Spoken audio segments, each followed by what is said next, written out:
Muy buenas tardes a todas y a todos. Muchísimas gracias por venir en esta tarde a acompañarnos hoy. Hoy es un día especial porque hoy se culmina prácticamente este segundo ciclo de conferencias que hemos realizado entre la Fundación y el Ayuntamiento. Ha sido un ciclo de 5 conferencias con esta que nos ocupa hoy, con el objetivo al final de difundir y poner en valor la figura de nuestro marino más importante de la localidad. Tengo el honor de poder saludar aquí a mi izquierda a Rafael Torrecillas, comandante naval de Alicante, que hoy nos hablará de la operación Atlanta. Creo que muchos de ustedes han podido en esa tertulia café haber comprobado todas aquellas cosas tan importantes y de plena actualidad que nos ocupan, porque sobre todo la labor del Ejército y sobre todo de la Marina sigue siendo crucial, tanto en tiempos de Jorge Juan como en nuestros días.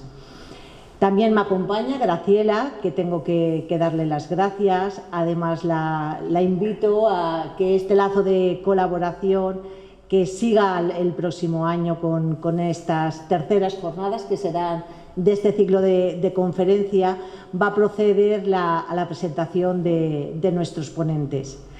Muchísimas gracias y disfruten de esta tarde.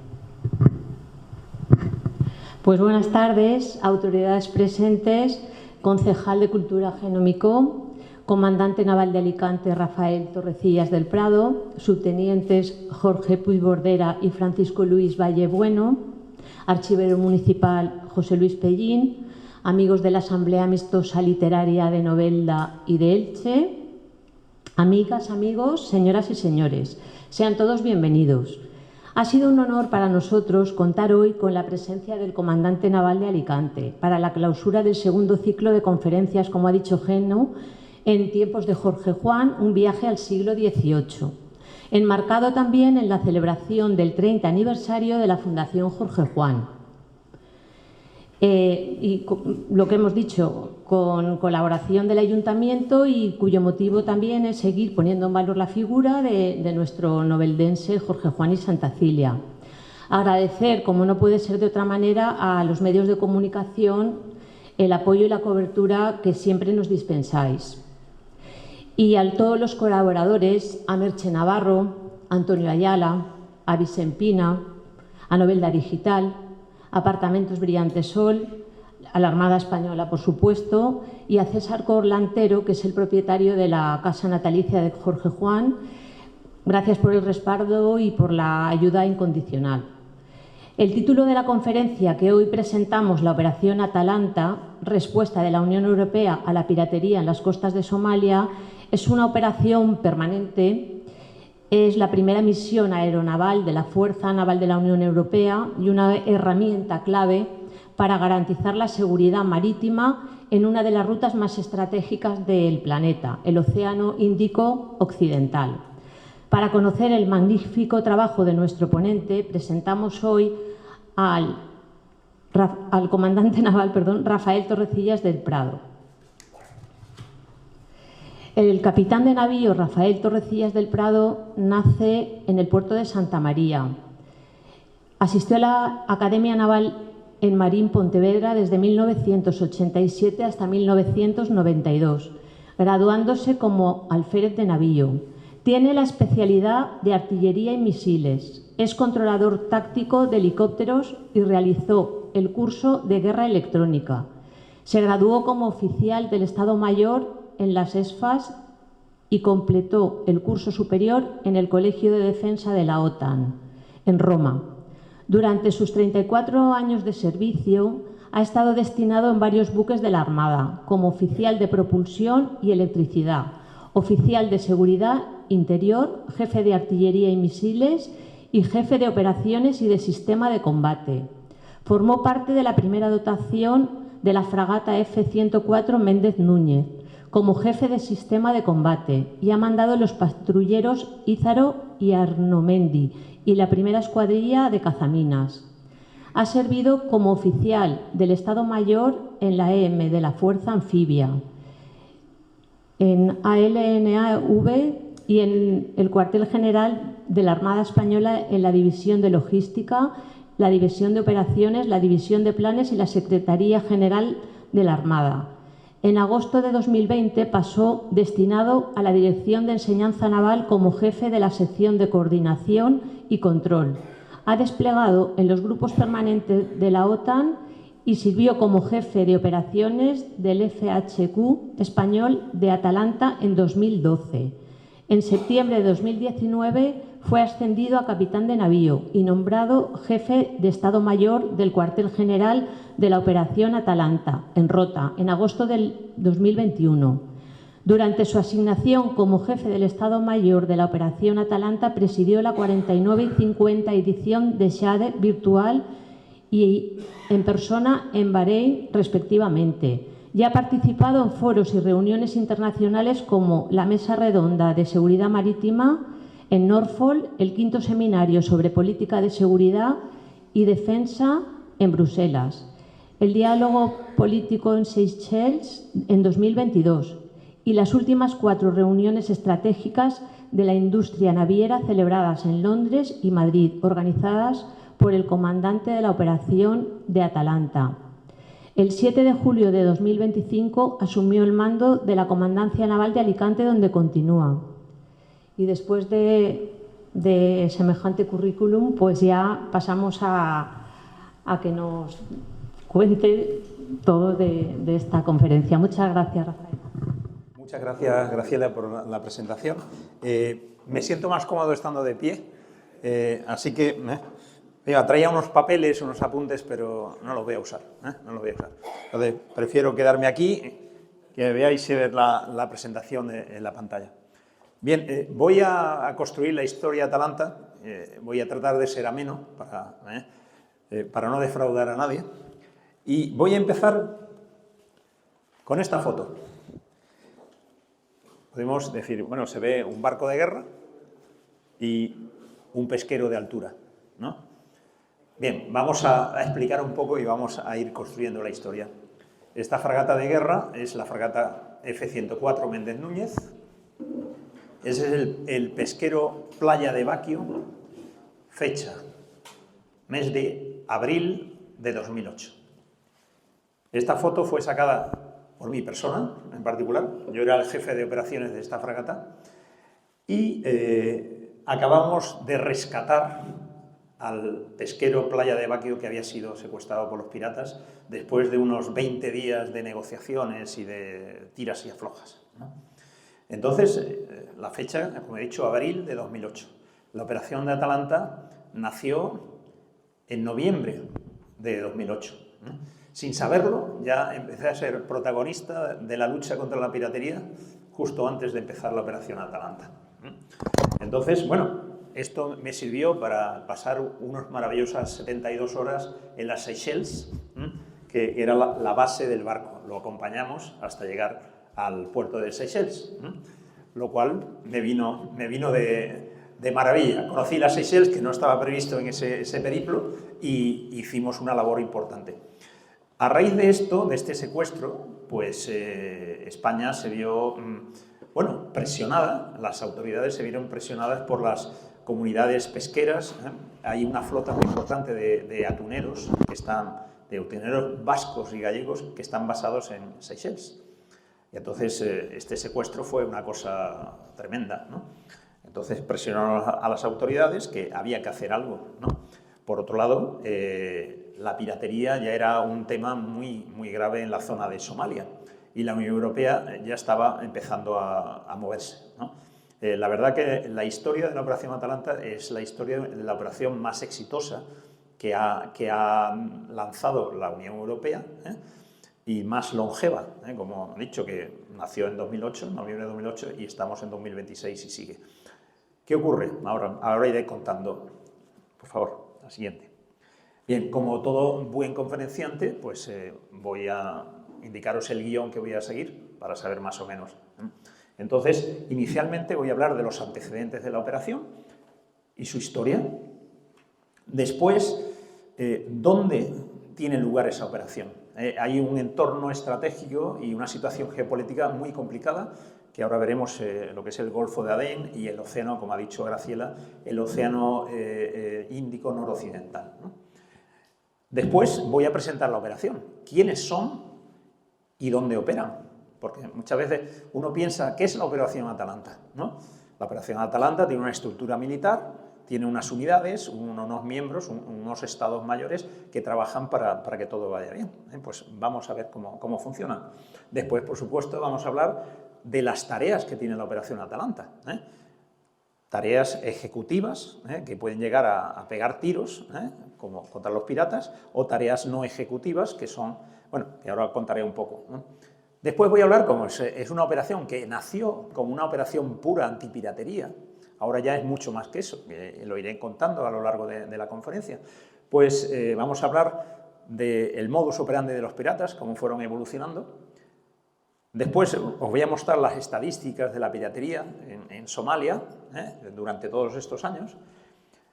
Y después voy a hablar de tareas adicionales. Ahora, hoy en día ya, cuando la piratería fue muriendo poquito a poco, aunque ha resurgido un poquito, pues ¿por qué la Operación Atalanta sigue allí? Si la piratería fue casi totalmente erradicada, pues lo explicaré también, ¿no? Esas colaboraciones regionales, las actividades de construcción de capacidades, los estados regionales, Somalia en primer lugar, Yemen, Kenia, Tanzania, Seychelles, Omán, pues son países que algunos tienen muy escasas capacidades de la lucha contra los delitos en la mar, ¿no?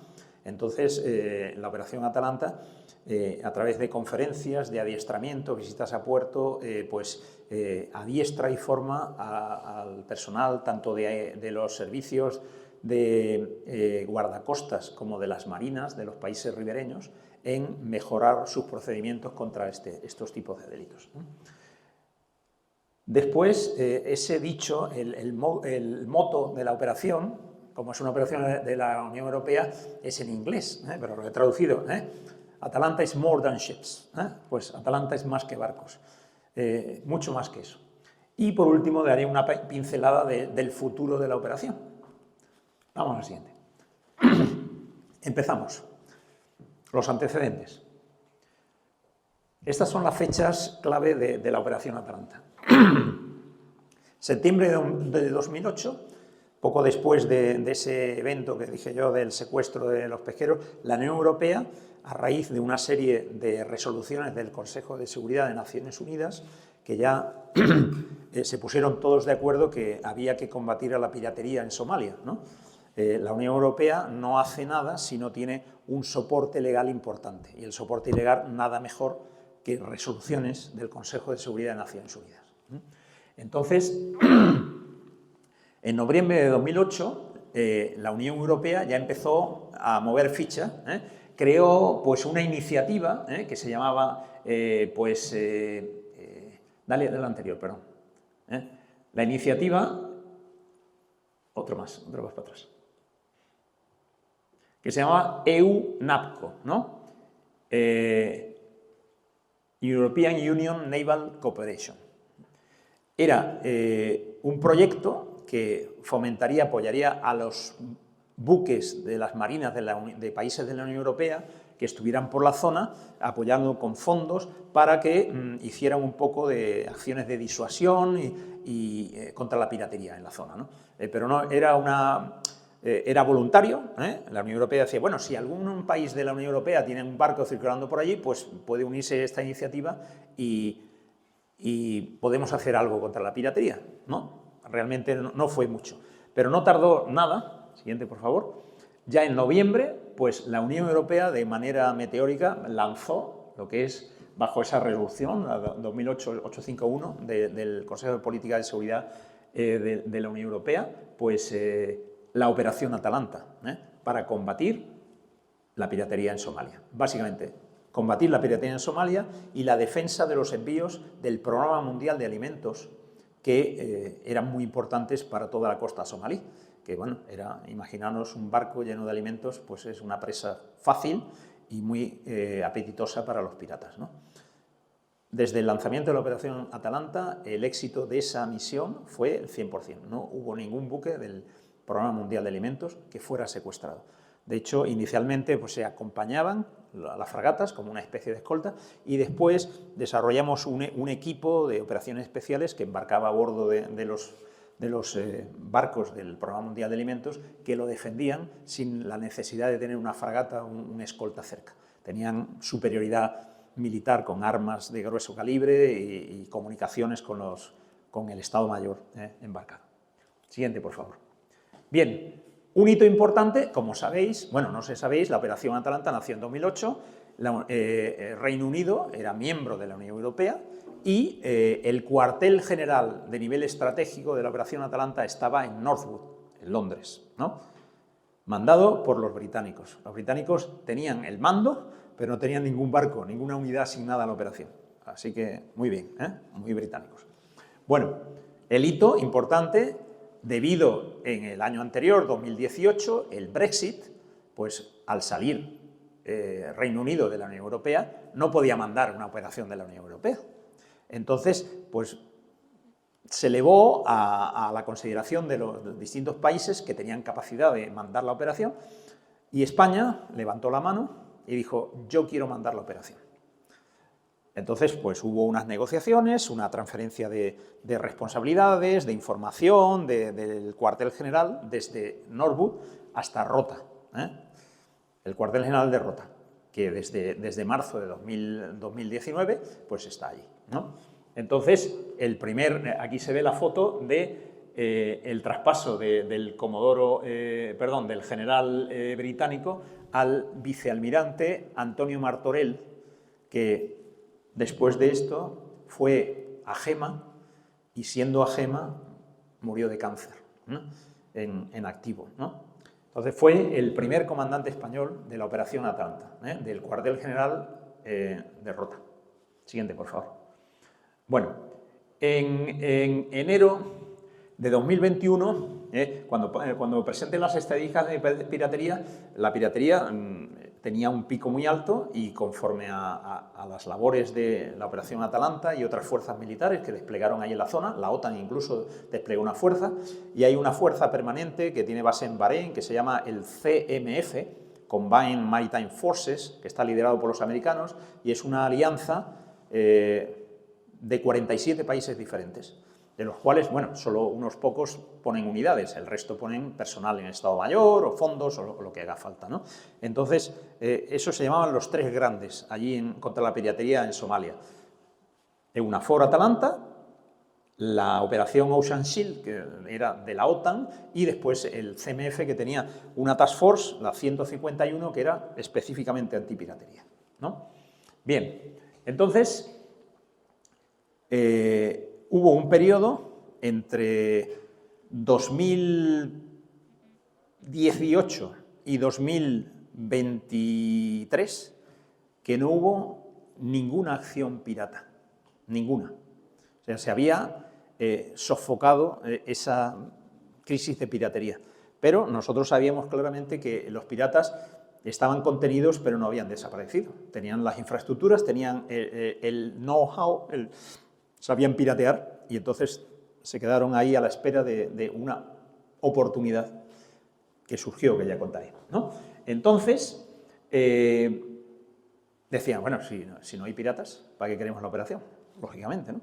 Entonces, en enero del 21, pues una nueva resolución del Consejo de la Unión Europea, del PSC, el Comité Político y Militar, pues dijo, vamos a ampliar el espectro de tareas de la operación a otras cosas, como fueron allí ahora cuando hable del entorno geopolítico, pues allí hay un hervidero de delincuencia internacional tremenda. Hay para todos. Hay terrorismo, hay tráfico de drogas, hay tráfico de armas, hay tráfico de carbón vegetal. ¿Qué explicar? ¿Carbón vegetal? Pues sí. Bueno, pues en enero de 2021 se aumentó el mandato de la operación y se metían en tareas ejecutivas relativas a la lucha contra el tráfico de drogas y de armas. Siguiente hito. Debido a... parecía que la piratería estaba más que controlada, pues Naciones Unidas, la resolución contra piratería, surgió primero en 2008 y se fue renovando cada año. Pero en 2022 ocurrió que, bueno, ya Somalia dejaba de ser, entre comillas, un Estado fallido y quería tener su soberanía. La resolución anterior permitía a las fuerzas de la Unión Europea operar hasta lo más la costa, ¿no? Y sobrevolar la costa sin pedir permiso a nadie. En este caso, al no renovar la resolución Naciones Unidas, pues Somalia reivindicó que sus aguas jurisdiccionales de 12 millas pues eran suyas.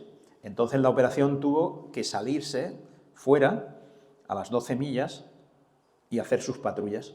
¿Qué ocurre? Claro, cuando podías hacer a la costa, con los drones, con los helicópteros, pues conseguíamos una información de inteligencia, de imágenes, de movimiento de los piratas en la costa, que no es lo mismo hacerlo a 12 millas, 20 kilómetros de distancia.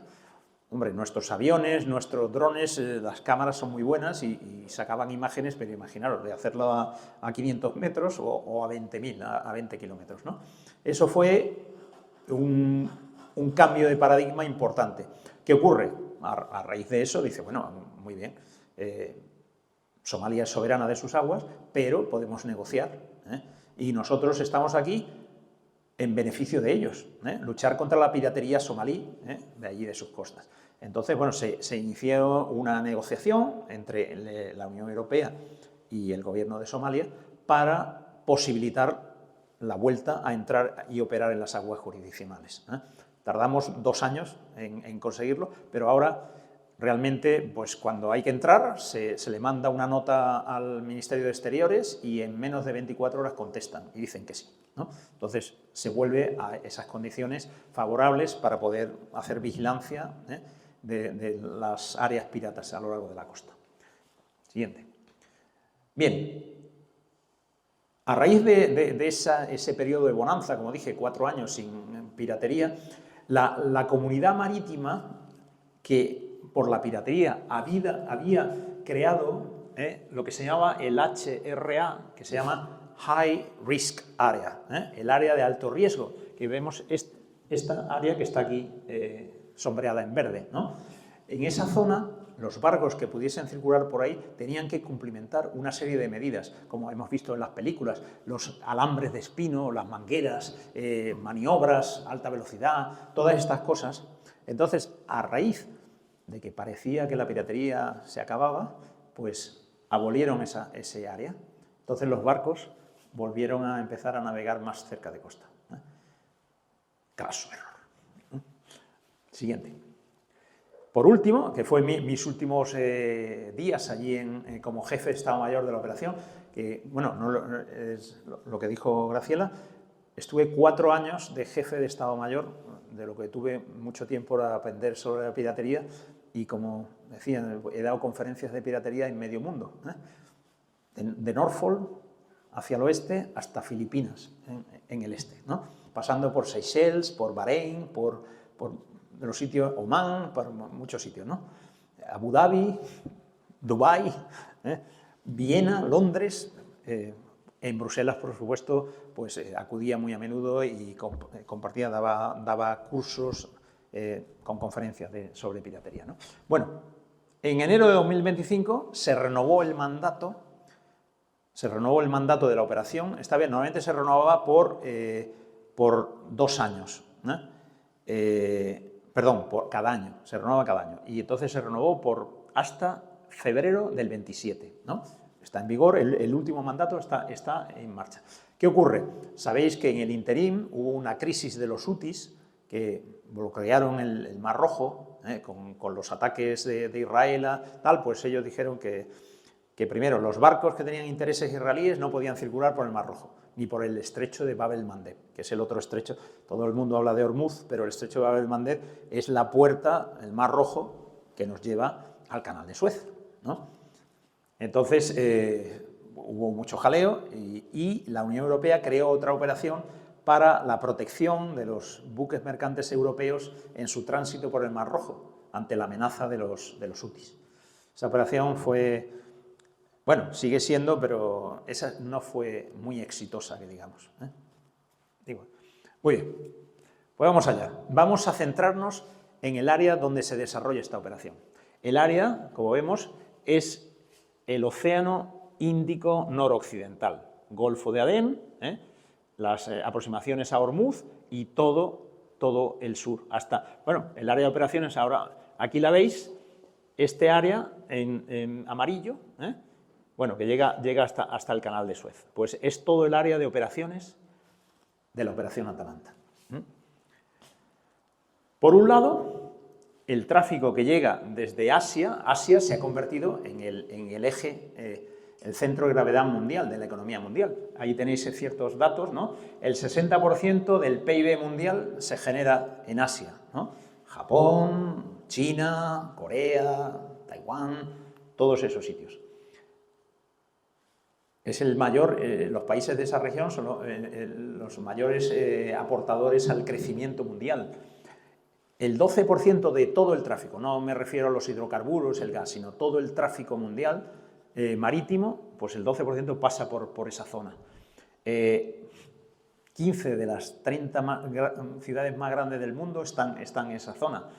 Y, bueno, Estados Unidos, que su centro era Europa hasta hace unos años, pues fue moviendo su centro de gravedad al Indo-Pacífico, ya el mar de China, esta zona.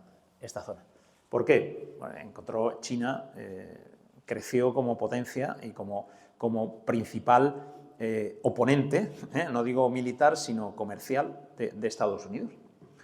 Por otro lado, esa zona está muy calentita. Guerra de Yemen, que lleva desde 2015, la primera guerra de Israel-Hamás, que por eso ocurrió lo de los hutis. Los hutis, sabéis, Yemen es un país que está en guerra civil desde 2015. La zona norte está gobernada por los hutis, un clan muy tal, y la zona sur es la zona que tiene el gobierno reconocido internacionalmente, pero es muy débil. Estos señores, con el apoyo de Irán, pues lanzaban misiles desde Yemen hasta Israel, y tenían, bueno, hundieron 2 barcos en la zona del estrecho de Bab el-Mandeb y cortaron totalmente el tráfico marítimo a través del Mar Rojo hacia Suez, perjudicando muchísimo, por ejemplo, a Egipto. ¿Qué ocurre? Los barcos empezaron a hacer la circunnavegación por el sur de África, por Sudáfrica. ¿Qué supuso eso? Pues supuso 15 días más de tránsitos y un aumento del precio unitario del contenedor, ya digo, en tiempo y en dinero, y el gasto de combustible, por supuesto, del barco. Después eso se fue arreglando poquito a poco y ya el barco dijeron, bueno, ya a mí me da igual lo que tarde en llegar el contenedor, me voy por el sur y tal. Como lo cobro, aunque me sale más caro, pero lo cobro. Y al final ha sido un negocio para la industria naviera. Y fueron reticentes a volver el tráfico a través del Mar Rojo, cuando es el camino más corto, sin lugar a dudas. Por lo tanto, seguimos en la zona de Sudán, guerra Tigre, el conflicto de Sudán, el conflicto de, Yemen, el yihadismo en Somalia. En Somalia hay 2 grupos terroristas dominantes. Uno es Al-Shabaab, habéis oído hablar de él, que domina el 40 o el 50% del territorio. El gobierno federal de Somalia gobierna en torno a Mogadiscio y poco más. Y después hay los gobiernos regionales que están Somaliland, Puntland y la parte del gobierno central. Son estados regionales. Somaliland declaró su independencia en el 91. nadie se lo reconoció, ¿eh? Entonces sigue formando parte de Somalia, del gobierno federal, pero hacen su vida muy independiente. Puntland son la zona más desarrollada, ¿eh? Entonces es un ambiente muy complicado. Y para los piratas, que desde el año 90, la guerra civil en Somalia desmembró el país, incluso hubo el gobierno transicional de Somalia estaba en Kenia, ni siquiera estaba porque era inhabitable. Los terroristas y los altercados pues vivían por todo el país, ¿no? Después, poquito a poco, fueron recuperando un poquitín de gobernanza, pero hicieron unas elecciones, hubo cambio de presidente, pero realmente la cosa fue tal. Entonces sigue habiendo zonas muy extensas de la costa donde reina, ciudad sin ley, ¿eh? Entonces todavía son pues paraísos para los piratas. Por favor, siguiente. Bien, ¿qué ocurre? Como he dicho, el interés mundial se fue moviendo de Europa al Indo-Pacífico. Aquí veis, son banderitas de países que tienen interés y presencia en la zona. Vemos, por supuesto, Estados Unidos, Reino Unido, la Unión Europea, Japón, la India y países del Golfo que están invirtiendo mucho dinero en la zona de los países de aquí del sur, ¿no? Entonces, bueno, hay unas pequeñas pinceladas. Los estados ribereños, hay algunos que tienen cierta gobernanza, cierta estabilidad, pero hay otros que en absoluto, ¿eh? Somalia es uno de ellos, Yemen, que son las dos partes del norte y el sur del Golfo de Adén, por donde circula muchísimo tráfico. Bien, entonces, en ese contexto, pues, como dice ahí, oportunidades para las organizaciones delictivas transnacionales. El tráfico de drogas y de armas, claro, todos los conflictos en la zona de Yemen, en la zona de Somalia, en Sudán, pues es un caldo de cultivo. Bueno, se venden muchas armas procedentes de Irán, de Pakistán, pues todo se mueve hacia el sur, ¿no? Por lo tanto, es una zona de mucho interés. Claro, he dicho las estadísticas más o menos del tráfico mundial de esa zona, ¿no? Pues los países han ido orientando sus intereses a la zona. Entonces, hubo una política, la Unión Europea desarrolló pues, su estrategia marítima para el Océano Índico. Estados Unidos hizo lo mismo. ¿Qué ocurre? La guerra, por ejemplo, entre Estados Unidos e Israel contra Irán, pues ya vemos lo que ha causado. Ha cerrado prácticamente el tráfico por el Estrecho de Hormuz. Claro, el Estrecho de Hormuz salían de los países del Golfo, el gas y el petróleo, y venían por aquí y subían por el Mar Rojo hacia acá. Entonces, es una oportunidad. La Unión Europea, no sé si sabéis, tiene una inversión muy, muy importante en Somalia. De hecho, la Operación Atalanta es una de las 3 operaciones de la Unión Europea en la zona.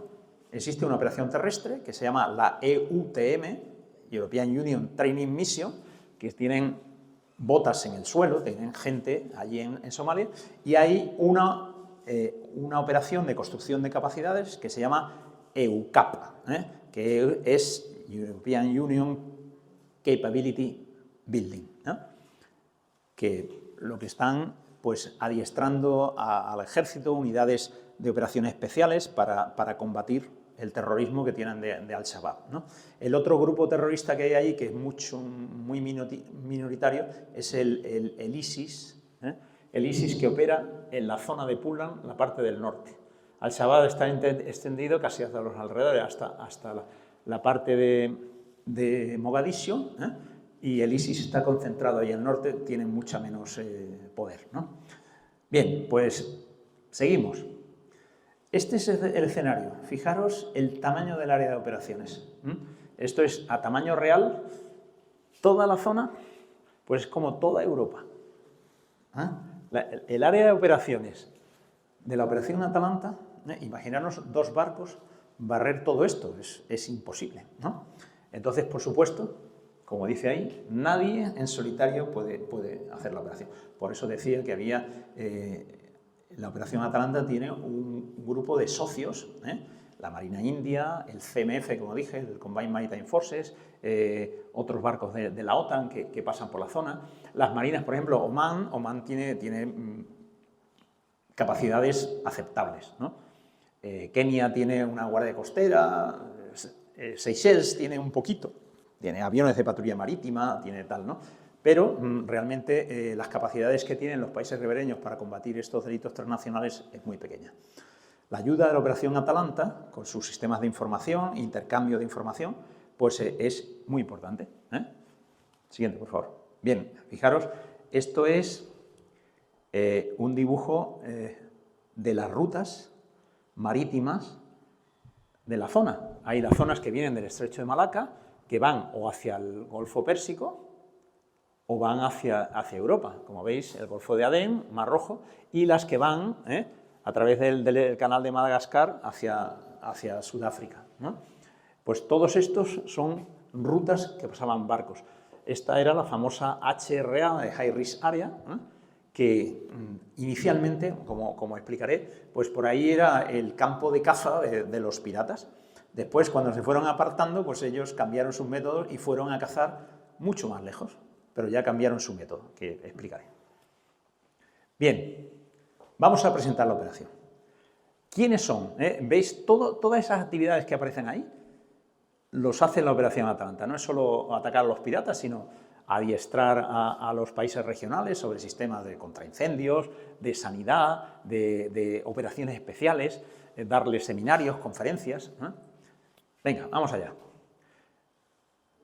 Todo Estado Mayor tiene un Estado Mayor de nivel estratégico, que es el que despacha con Bruselas.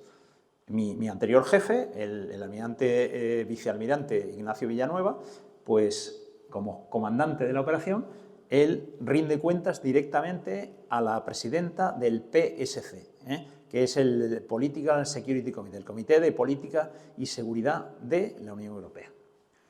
Un Estado Mayor militar pues tiene una serie de áreas, ¿no? El grupo de mando, el comandante, el segundo, el jefe de Estado Mayor y su equipo, después un grupo de apoyo, el segundo comandante, el escribiente, el tal, y después este es un Estado Mayor un poquito especial porque está deslocalizado, no está solo en una localidad que es en Rota, sino una parte está en Brest, en Francia, y otra parte está en Djibouti, que ahora veremos la localización. Y después el Estado Mayor tiene una serie de secciones, J1-4, que es personal y logística, J2, inteligencia, J3, operaciones, J5, planes, J6, comunicaciones, J8, financiero, finanzas, y J9, pues comunicación estratégica. La Operación Atalanta en eso es un 10. Como Novelda Digital se vende muy bien, pues todo lo que hace se publica en todas las redes, Instagram, Facebook, X, y después en revistas especializadas de defensa, la Revista General de la Unión Europea, en todo eso, ¿no? Todo lo que hacemos, porque si nadie se entera, no lo has hecho, ¿no? Entonces, pues el total, 107 personas, donde en Brest hay 15 y el SEA Djibouti, SEA significa Support Element Atalanta, elemento de apoyo de Atalanta. El puerto principal en la zona donde los barcos de Atalanta hacen sus avituallamientos, rellenos de combustible, es en Djibouti. Por eso tenemos una unidad permanente allí en Djibouti, para apoyar los movimientos y las operaciones de los barcos. Como hace la Comandancia Naval en el puerto de Alicante, cualquiera que venga, pues se le apoya, ¿no? Bien, pues en total 107 personas. Me falta decir, es una torre de Babel, 20 países diferentes, de los cuales 16 son de la Unión Europea, 2 son candidatos a la Unión Europea, que son Serbia y Montenegro, y 2 a los que yo les llamaba los exóticos, porque uno es Corea del Sur, por supuesto, y el otro es Colombia. Dice, ¿qué tienen que ver Colombia y Corea del Sur con la Operación Atalanta y la Unión Europea? Pues son, a través de unos acuerdos firmados, son miembros de pleno derecho de la Operación Atalanta. Entonces, ahí se rellena la familia. Esto es la mayor parte es lo que está en el cuartel general de Rota, 15 personas en Brest, en Francia, porque cuando España levantó la mano, ha sido voluntario, Francia dijo, sí, yo te apoyo, pero quiero el centro, el MSC-IO significa el Maritime Security Center Indian Ocean, que es el centro de control de todo el tráfico de allí, de la zona del Índico.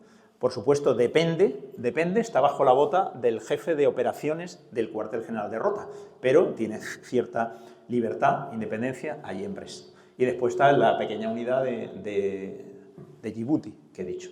Vamos a ver ahora, geográficamente, de dónde están. Tenemos en Rota el cuartel general, en Brest el MSC-IO, o se llamaba MSC-CHOA, el MSC-CHOA, Maritime Security Center Horn of Africa. Ha crecido y ahora es Indian Ocean. Es más. Después, ¿quiénes son nuestros ojos y oídos en la zona de operaciones? Pues el Estado Mayor tiene un grupo de oficiales de enlace que están distribuidos, el primero, muy importante, en Bruselas. Es el enlace con la autoridad política y militar de la Unión Europea. Después, ¿dónde más tenemos? En Djibouti, en Bahrein. ¿Por qué en Bahrein? Porque es la sede del CMF. Entonces, tenemos un oficial de enlace porque realizamos muchas operaciones conjuntas con ellos.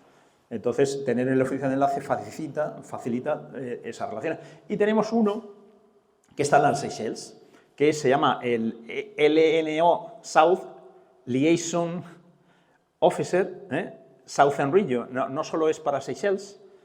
Seychelles ahora hablaré que es muy importante porque es el país que tenemos el acuerdo legal para entregar a los piratas.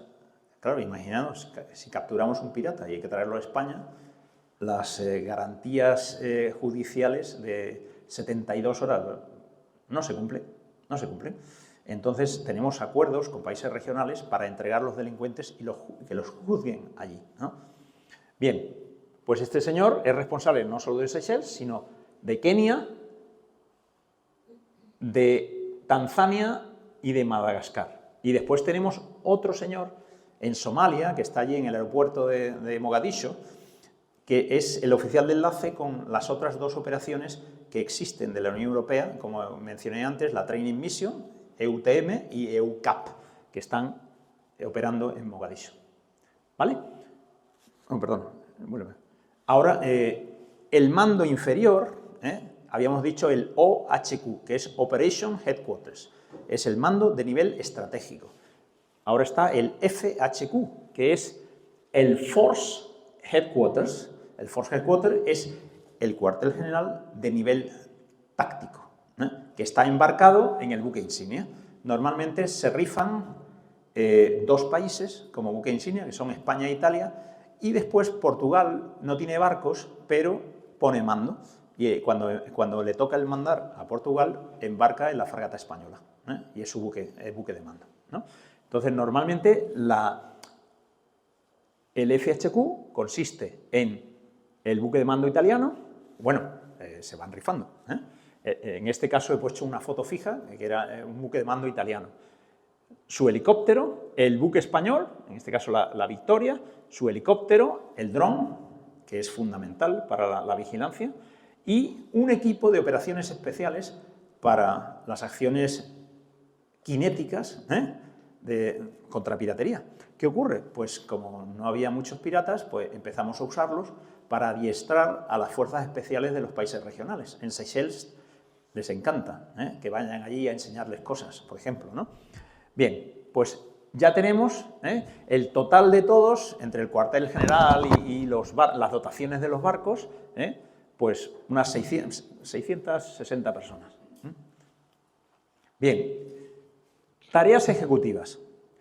Las tareas ejecutivas, la operación nació, como dije, una operación antipiratería. Bueno, la operación antipiratería era protección de los buques del Programa Mundial de Alimentos, como ya he comentado, contra los ataques piratas. Y no solo el Programa Mundial de Alimentos, sino cualquier buque vulnerable. Cualquier buque que pida ayuda, sea la nacionalidad que sea, no que sea europeo o tal. Si es chino o coreano, iríamos en su ayuda. Aquí tenéis unas pequeñas estadísticas de lo que se ha hecho en esos años. Pues 1.600 barcos del Programa Mundial de Alimentos protegidos. 2.276.000 toneladas de ayuda humanitaria entregada en Somalia. Esto no está actualizado, eran 177 piratas detenidos y procesados. Entonces, esa misión de disuasión, prevención y represión contra los actos de piratería, pues ha sido bastante exitosa. Ha habido un pequeño regreso, ha habido tal, pero aún así, cuando veáis la estadística en 2011, pues había 170 barcos secuestrados, y ahora pues a lo mejor hay uno o ninguno, ¿no? Bien, entonces, como dije, en 2021 pues se añadieron las tareas de luchar contra el embargo de armas contra el grupo terrorista Al-Shabaab en Somalia, y contra el narcotráfico. Por ejemplo, Seychelles apoyaba mucho esto porque Seychelles, el 10% de la población de Seychelles está enganchada a la droga, por culpa de esa droga que viene de la costa iraní y pakistaní, que vienen de Afganistán, pues por ahí viene la droga y llega hasta allí. Entonces, cualquier acción, porque ellos no pueden combatir eso, cualquier acción contra la droga, pues era bienvenida. Y de hecho, en los primeros años, entre el 22 y el 23, pues la Operación Atalanta capturó 16 toneladas de droga, 16 toneladas de droga, en varios incautaciones. ¿Qué ocurre? Hay un problema. El problema es que con los piratas está todo claro. Hay acuerdos con varios estados regionales, como son Seychelles o Mauricio, para entregar a los piratas. El tema de los contrabandistas de armas y los traficantes de droga está en negociaciones todavía con los países regionales. Hasta que no se firme un acuerdo para poder entregar a los delincuentes de esos países y sean juzgados, pues no se le puede meter mano, porque si no habría un vacío legal que habría que soltarlos. Entonces sería muy triste capturar la droga. Hay una modalidad que solo la tiene Francia, que Francia, esas 16 toneladas fueron en la modalidad que tenemos con Francia, que se llama catch and release. La legislación francesa permite asaltar el barco, incautar la droga y soltarlos. Y te quedas con la droga y la destruyes. La legislación española no permite eso, ni la italiana, que son los barcos principales que operan en la operación, ¿no? Entonces, se está en negociaciones legales, que sabéis, es un acuerdo internacional entre dos países, bueno, entre la Unión Europea, pero la Unión Europea dice, yo firmo, vale, ¿qué quieren los países regionales? Pues quieren contrapartidas, dinero para mejorar las prisiones, dinero para mejorar su sistema judicial, dinero para tal, dinero, Básicamente, la Unión Europea tiene mucho dinero, pero un tratado internacional no se firma en 2 días. Entonces, al final, los tratados decían, no, tienen que ser bilaterales. España con Seychelles, Italia con Seychelles. Y eso está en marcha desde hace 1 año y pico y está ahí. Bien, ¿qué desafíos tienen? Como he comentado eso.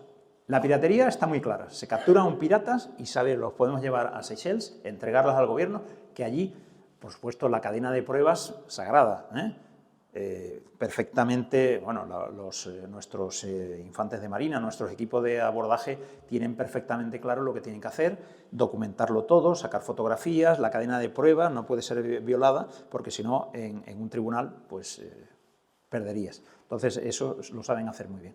Pero lo que todavía no se ha conseguido, que está en marcha, esto que acabo de comentar, los acuerdos para la entrega de los traficantes de droga y traficantes de armas. Bien, como digo ahí, Atalanta es la única operación que tiene acuerdos con esos estados regionales para poder entrar en piratería, y está en marcha los otros. Ese acuerdo se llama legal finish, es un palabra muy interesante que usa la Unión Europea para esto. Muy bien, aquí vamos a ver, estas son las rutas de tráficos delictivos. Desde la costa de Makran, que es mitad Irán, mitad Pakistán, pues estas aquí en amarillo son tráficos de hachís, de droga. Estas son tráfico de adormidera, de heroína, que viene aquí y viene a las Seychelles, se llama la smack track, ¿no? Y la droga llega a los países costeros y a través de África, por tierra, llegan hasta el estrecho para hacer la ruta hacia Europa. Llegan hasta aquí para ir hacia Europa. Pues aquí tenéis tráfico de droga y después el tráfico de armas viene también de esta misma zona, a Yemen, a Somalia. Claro, ahí los terroristas necesitan muchas armas y bueno, hay mucho contrabando, ¿no? Y bueno, lo que sí, por ejemplo, la Operación Atalanta pues tiene una vigilancia, tiene amigos en todas partes. Por ejemplo, el ENCIS americano es un socio de la Operación Atalanta. La Interpol es un socio de la Operación Atalanta. La Europol es otro socio de la Unión Europea. Entonces, muchas veces, cuando nosotros somos testigos con nuestros sensores, nuestros helicópteros, nuestros drones, pues se ven actividades delictivas, dice, yo no puedo meter mano todavía. Entonces, informo a quien puede, y le paso la información de quién es, de la identificación del barco, de qué se ha visto y tal. Entonces, ya digo, la Operación Atalanta, tantos años operando allí, pues tiene muchos amigos, que ahora os pondré un cuadro, y si hay que definir la operación en una sola transparencia, os la voy a explicar dentro de un momento. Bien, como tareas no ejecutivas de lucha contra la droga, lucha contra la piratería, pues vemos pues, la monitorización de cualquier actividad ilegal, porque nosotros tenemos muchas relaciones, he dicho la Interpol, la Europol, pero tenemos con las Naciones Unidas la UNODC, que es la Oficina de Drogas y Crimen de Naciones Unidas, que opera en la zona, pues toda la información que recabamos se les pasa a ellos también, que tienen medios. Bien, la pesca ilegal, muy importante, la pesca ilegal. Las costas, dicen los somalíes, el origen de la piratería querían vengarse de los pescadores internacionales que esquilmaban sus recursos. Toda la costa somalí, pues hay unos atunes maravillosos allí. Entonces ellos se meten hasta la cocina, hasta 2 millas de costa, arrastrando y llevándose todos los recursos pesqueros. Entonces, el origen de la piratería es de que fueron a defender sus recursos, secuestrando inicialmente a los pesqueros y tal. Pero cuando secuestran un petrolero que no pesca a 1000 millas de distancia de la costa, ya ahí hay algo que tal, ¿no? El modelo de negocio de la piratería, ya digo, era muy fructífero, ¿no? Bien, por supuesto, he dicho, monitorización de todo tipo de actividades ilegales. El tráfico de inmigrantes es muy importante en la zona, entre Yemen y Somalia o viceversa, pero eso no es una de las tareas. Pero nosotros, si en nuestras vigilancias somos testigos de lo que está pasando, le pasamos la información a la agencia, sobre todo de Naciones Unidas, que tiene competencia en eso. Bien, hay una serie de programas económicos, básicamente, de apoyo. MASSE significa Maritime Security, Crimario es Critical Maritime Routes Indian Ocean. Todos son programas de la Unión Europea para mejorar pues, la situación de los países ribereños, ¿no? Bien, como empezamos con la piratería. Vamos a ver, ¿cuáles son el modus operandi de los piratas? Inicialmente, como he dicho, atacaban desde la playa en un esquife con un motor de 50 caballos, pero llevaban lanzacohetes y AK-47, ametralladoras. Se acercaban, llamaban a la puerta a tiros, detenían al barco, lo abordaban y lo fondeaban en la playa esperando a una negociación por un rescate, ¿no? Inicialmente eran barcos pequeños, pesqueros, tal, que operaban en la zona.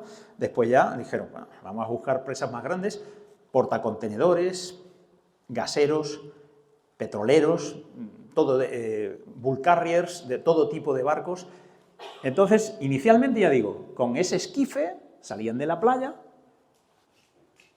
embarcaban, a ver, los esquifes, este es un barco pirateado, pero además este barco está pirateado hoy en día. Quise buscar una fotografía actual y no tirar de archivo. Este es un barco que está pirateado ahora mismo. Pues lo embarcaron, subieron sus botes, esto le llamamos los vectores de ataque. Vectores de ataque son los esquifes. Después, ¿qué ocurrió? Los barcos pues, aprendieron la lección y empezaron, como hemos visto las rutas, se fueron separando cada vez más de la costa de Somalia.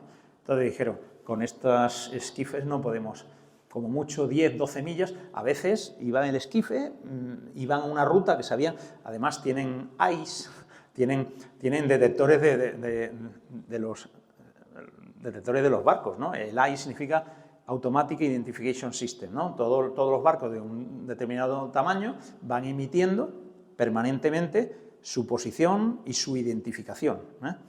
Entonces, para ellos, un detector de ICE es una cosa que vale 200 euros en la tienda de electrónica de la esquina, ¿no? Entonces, tenían sus equipos, ¿eh? Bueno, incluso con el móvil se puede hacer, ¿no? Bien, pues ellos detectaban el barco y iban a por él. Pero cuando empezaron a alejarse cada vez más de las costas, dice, ¿qué hacemos? Pues bueno, pues vamos a buscar como dicen, mothership, ¿eh? Un buque nodriza. Esto es un típico dhow, que son el tráfico de cabotaje de la zona, pues son este tipo de barcos de madera, hay varios tipos de distintas formas, entonces era muy fácil secuestrar un barquito de estos que tenía una dotación de 4 personas, lo secuestraban, montaban o llevaban a remolque los esquifes y se iban en mitad del océano, pero claro, en mitad del océano no en mitad del océano, como os enseñé en la foto, las rutas marítimas están trazadas, hay carreteras en el mar, entonces ibas a un cruce de caminos y te quedabas ahí esperando hasta que viniera un barco, una presa fácil. Algunos llevaban equipos de seguridad, ¿eh? Los tiroteaban, ese no me vale, pero otros no. Entonces se acercaban, disparaban ellos y los secuestraban. Y desde 1000 millas, el barco más lejano que se secuestró, a 1200 millas, muy lejos, ¿eh? De la costa, fueron a buscarlo allí, ¿no? Entonces usaban un buque madre que además estos los secuestraban y esto a lo mejor tenía para un mes de navegación, combustible y víveres.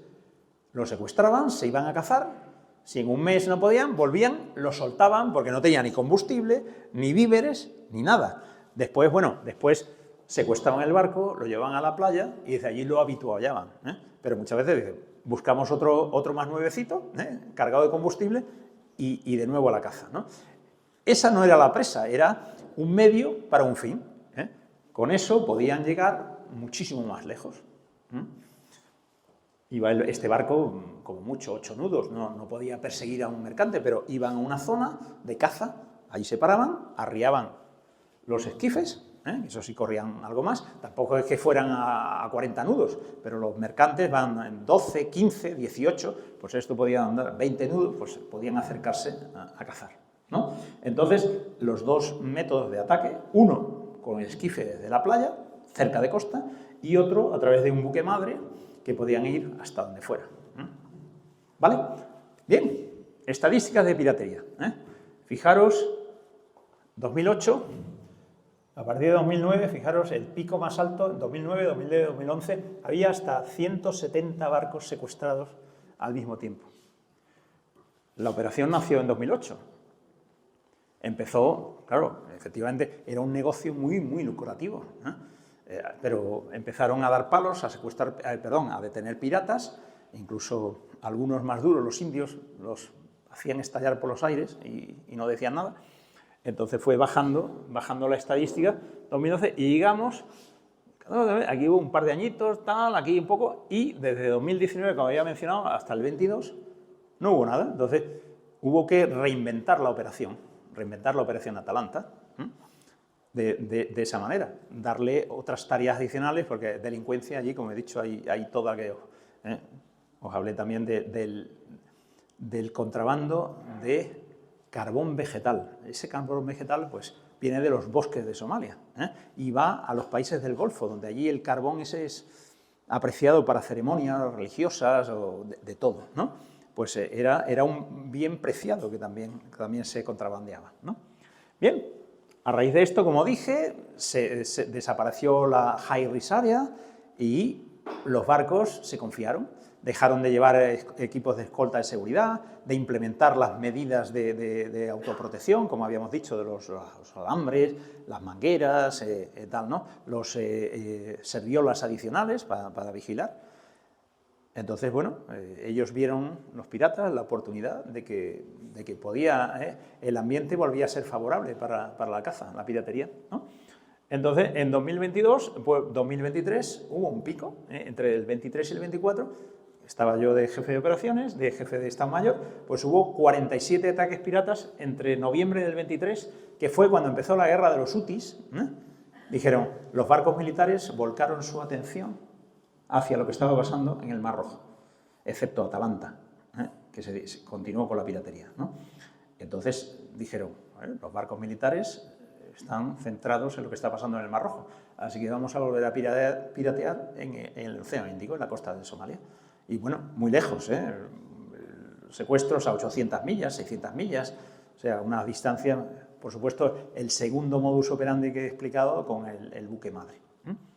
Bien, después del 25, aquí, 25 de agosto, y el 26 bajó, y cuando empezó la guerra del Golfo otra vez, pues ha habido algún ataque pirata extra. Bien, esto es un efecto lupa, desde noviembre del 23 a abril del 25, ¿no? Esos son los 47 eventos piratas, ataques, no todos, solo uno tuvo éxito. O sea, secuestraron al barco, pidieron un rescate. El resto, hubo uno que atacaron los piratas, había un barco de Atalanta cerca, había lo que comenté en la reunión, como os dije, la Ciudadela. Si alguno no ha estado allí, pues la Ciudadela es una habitación del pánico que tiene el barco, de seguridad, se encierran dentro, cierran las puertas y no se puede entrar. Entonces los piratas embarcaban y no podían hacerse con el control, ni secuestrar la dotación para forzarlos a gobernar el barco donde ellos querían.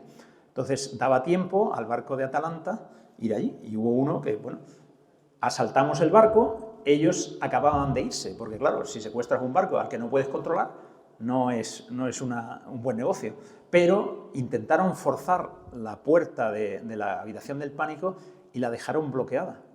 La tripulación se quedó encerrada y no podía salir. Entonces, cuando fue el barco de Atalanta, encontraron y tuvieron que, con sopletes y con herramientas pesadas, abrir la puerta, y fue un rescate totalmente. No se pudo detener a los piratas porque se acababan de ir y se marcharon, pero se salvó a la dotación, ¿no? Por ejemplo, ya digo, de esos 47 eventos, solo uno fue exitoso. Otro intentaron esto, y otros pues iban a hacer el ataque, nos avisaron, estábamos cerca, o mandamos el avión y tal, y los disuadimos antes de que completaran el ataque. O sea que realmente esos 47 ataques, solo uno tuvo éxito, cuando hemos visto las estadísticas de años anteriores, que había 170 barcos secuestrados al mismo tiempo, ¿no? Bien, ahora la expansión de tareas de la Operación Atalanta.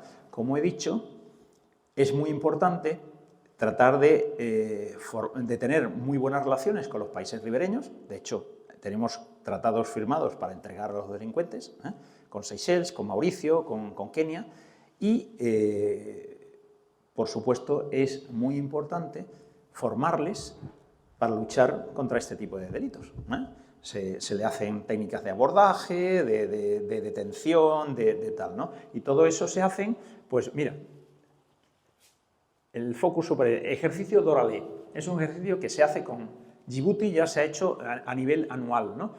Ahí, esto se llama el Djibouti Regional Training Center, Es un centro de adiestramiento regional que está en Djibouti, que entonces cuando llega allí la Operación Atalanta dice, vamos a organizar un adiestramiento. Entonces se invitan a 6-7 países ribereños y se dan técnicas de esto que he comentado ahora, ¿no? De abordaje de barcos, de lucha contra las drogas, de todo eso, ¿no? Y pues se le enseñas a 7 países, representantes de 7 países al mismo tiempo. El Bull Shark es algo aparte. El Bull Shark es un ejercicio que es de rescate de personal. ¿Qué ocurriría si el helicóptero de Atalanta, durante su patrulla, tiene una emergencia y tiene que aterrizar en tierra, territorio salvaje, ¿no? Pues Bull Shark, Estados Unidos tiene una unidad especial de rescate de personal en Djibouti, ¿no? Y entonces el Bull Shark es un ejercicio de rescate de personal.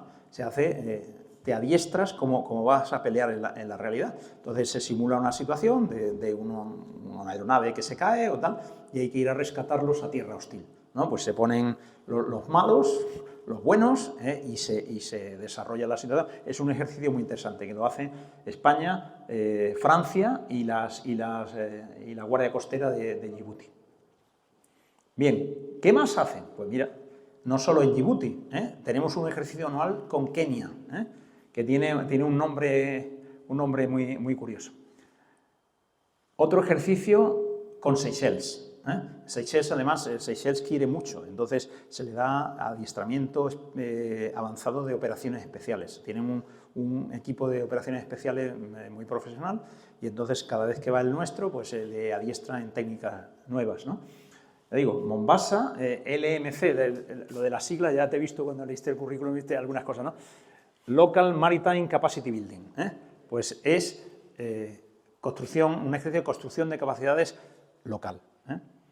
Pues se hizo en Kenia, se hizo en Madagascar, aprovechando las visitas de puerto. Muchas veces ni siquiera la visita de puerto, mandamos gente del cuartel de Rota a Seychelles a hacer adiestramiento específico. Por ejemplo, una cosa importante es el aspecto legal. Pues tenemos a nuestro oficial legal, que es una eminencia, que está allí en el cuartel general, pues va a dar conferencias, a dar seminarios de este tipo de cosas, ¿no? Lo cual es muy apreciado por los países ribereños. Bien, ¿os acordáis que os dije, Atalanta, si pudiera definir en una sola transparencia la operación Atalanta, aquí está.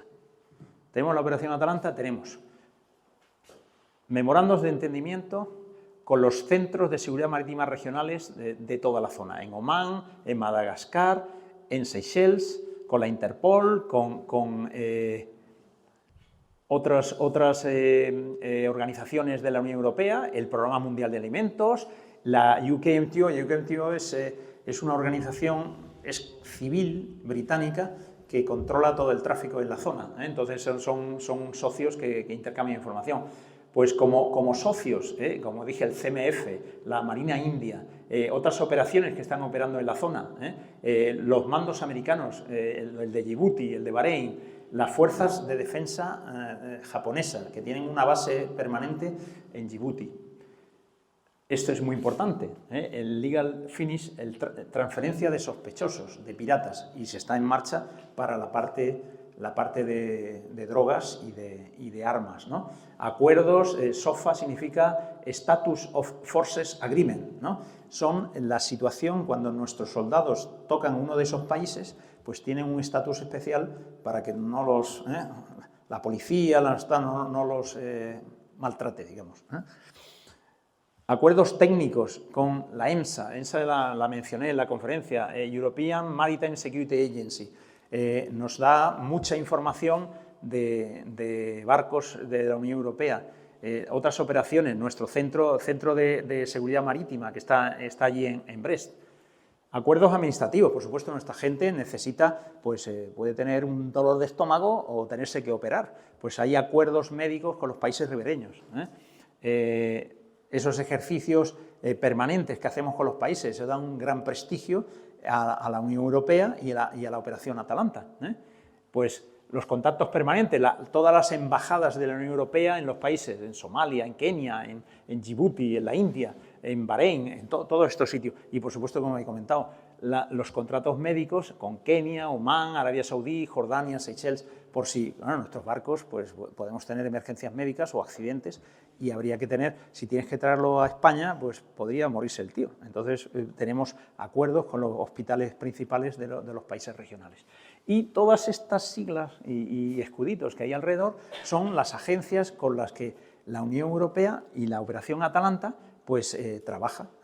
Desde la IMO, International Maritime Organization, tú la conoces, el Servicio de Acción Exterior de la Unión Europea, la Interpol, esto se llama Djibouti Code of Conduct, es una organización supranacional que se creó contra la piratería, UNODC, United Nations Office Drugs and Crime, bueno, Naciones Unidas, por el Programa Mundial de Alimentos, las otras operaciones que hay en la zona, pues todo esto define lo que es.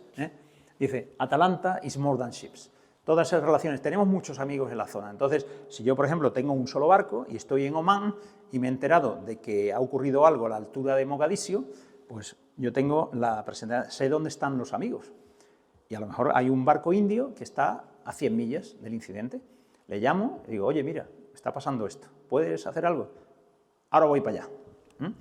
Y entonces se multiplica la acción de la Unión Europea por eso. Y ese centro de seguridad marítima que tenemos nosotros tiene un chat internacional donde cualquier evento pirata que sucede inmediatamente se plasma ahí.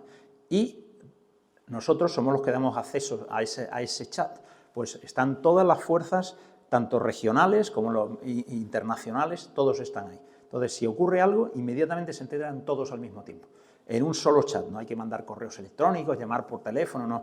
Ahí se informa de todo, lo cual es muy ágil a la hora de pues, montar una acción contra un posible atentado pirata. Y acabo, creo que ya os he aburrido un poco, pues bueno, es una zona de oportunidades. La Unión Europea, como dije antes, ha volcado su ojo al Océano Índico y sobre todo nuestro socio principal, además de los países, aquí invertimos mucho dinero en Somalia, en Seychelles, tal, pero la India es un socio muy poderoso. La India tiene en permanencia 13 fragatas navegando por la zona. Hasta hace muy poco, ellos, el Océano Índico, ¿de quién es? Vamos a ver, ¿de quién es el Océano Índico? De los indios, ¿no? Pues ellos creen que es su océano. Y da igual que esté cerca de la costa de Somalia, pues tienen barcos situados por todos sitios. Y aparecían como los ojos del Guadiana, lo cual era malo para nosotros. Entonces, pues viajes de nuestro almirante y viajes de los indios a Rota, pues rompimos ese cascarón y empezamos a colaborar como Dios manda. Y eso ha sido muy importante, porque es un país con una marina muy poderosa. Entonces, nosotros tenemos 1 o 2 barcos y ellos tienen 13, entonces, y repartidos por toda la zona, ¿no? Entonces, bueno, lo que se ha convertido Atalanta es una herramienta de la política exterior de la Unión Europea. De hecho, os cuento pequeñas anécdotas. Una visita de un barco de Atalanta a un país ha acabado un mes más tarde con una conversación de alto nivel de la secretaria de Política Exterior de la Unión Europea con el presidente del país. Y eso ha ocurrido en varias ocasiones, ¿no? Muchas veces, cuando quieren hacer política, llaman a Atalanta y dicen, oye, ¿puedes mandar un barco a Bahrein, a Omán o a Mauricio, que vamos a hacer allí una cosa? Entonces, va el barco, es una plataforma de la Unión Europea donde se hace un cóctel y hablan de política exterior y de cosas elevadas y acaban firmando acuerdos. Ya digo, es una herramienta muy importante de política exterior de la Unión Europea. Y con esto acabo y estoy abierto a vuestras preguntas cuando queráis.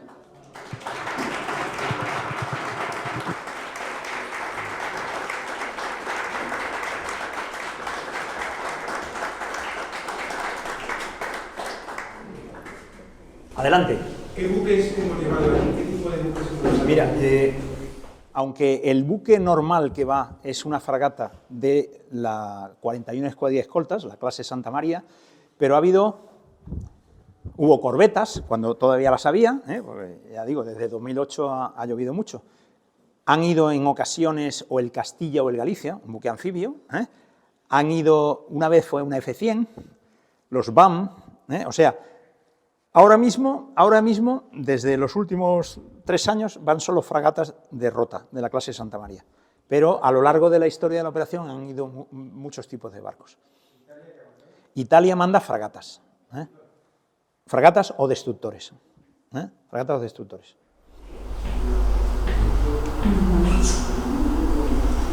¿Preguntas? Sí, a ver, interesante la exposición sobre la complejidad, ya no solamente militar, sino estratégica que tiene que defender Atlanta. Entonces, bien, aclarábamos el concepto, pero 2 cosas. la parte más social de la operación, como es ayuda y preservación de vías marítimas para la ayuda que se está haciendo desde los mercantes, eso ha sido fructuoso, pero tengo mis dudas sobre que estos países se crea un clientelismo. Es decir, hay una estrategia por parte ahora mismo, no sé, supongo que de Rusia y China, de crear unas condiciones para controlar esa zona. Eso genera guerras y crea hambrunas, crea situaciones conflictivas que son un poco la pescadilla que se mueve la zona. Eso me interesa. Y la otra parte sería las fragatas españolas que van a esa zona son de la última clase, y la pregunta sería, ¿es la clase Álvaro Bazán? No, clase Santa María. La operación es una operación que podías decir, las operaciones militares se clasifican de baja intensidad, media intensidad y alta intensidad. Las fragatas clase Álvaro de Bazán son fragatas para ir a la guerra, de alta intensidad.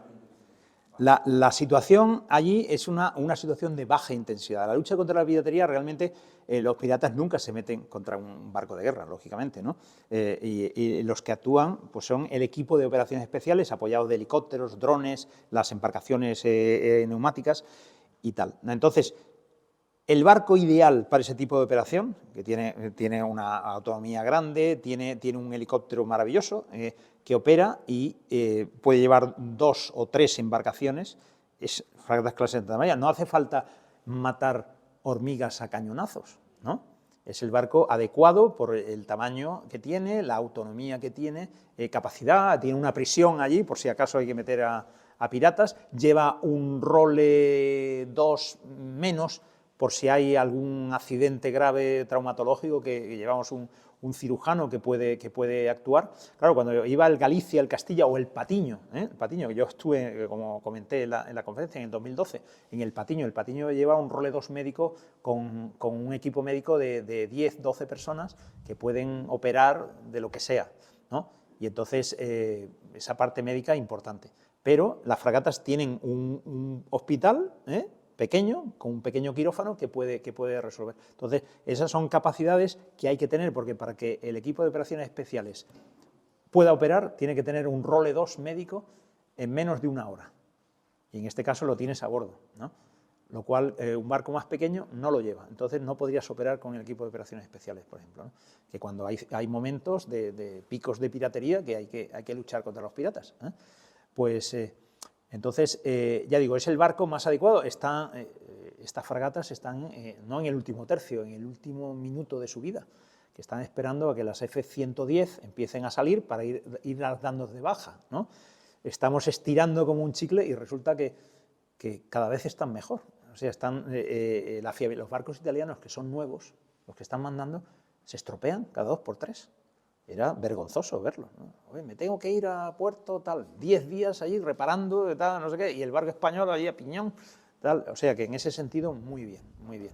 Entonces, el barco más adecuado ahora mismo, y sobre todo teniendo en cuenta todos los compromisos que tiene España internacionales, que son las agrupaciones internacionales de la OTAN, la de fragatas, la de cazaminas, el despliegue africano que mandamos los BAM, pues cada uno tiene sus tareas, ¿no? Pues las fragatas van a Atalanta.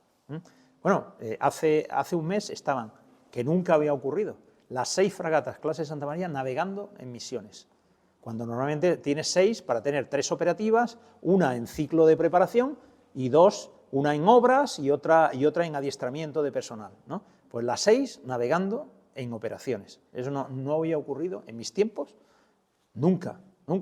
Tú tienes 6 barcos para tener 3 operativos, no los 6. Pero claro, como están al final de su vida, dice, mira, los estamos machacando hasta el último.